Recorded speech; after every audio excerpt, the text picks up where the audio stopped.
Brochat habaot, ladies, and welcome to Worlds of Chizuk, this beautiful segment here on Hidabroot. There's a story in the Gemara about Rabbi Elazar ben Azariah alav shalom. When he was just 18 years old, he was asked to be the new head of the yeshiva.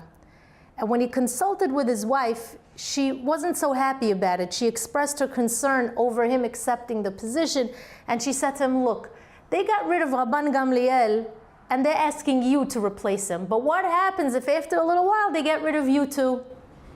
And he answered her the following. He said, it's worth using a beautiful crystal cup, even if just for a short time. What does this mean? He was trying to say it's worth it to enjoy the benefits of being the head of the yeshiva, even if it's only for a short time.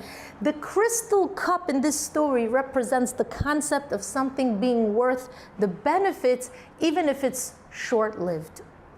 When the Jewish people left Egypt on the night of Pesach, HaKadosh Baruch Hu temporarily lifted them all the way up to the 50th level of Kedusha. And after that, HaKadosh Baruch Hu put them back down to the ground level, so to speak, and then they had to work their way back up in order to be able to be worthy to receive the Torah HaKadosha. So the obvious question is, if HaKadosh Baruch Hu wasn't going to leave them at this high level, why bring them up there in the first place? The explanation is that even though they were only on this high spiritual level for a very short time, there was a spiritual remnant that stayed with them through this experience. This effect benefited them greatly. So we see from here that even though a spiritual benefit is just temporary, the impact that remains makes it worthwhile. When a man and a woman get married, they're on a tremendous high. The chatan is like a king, the kala is like a queen.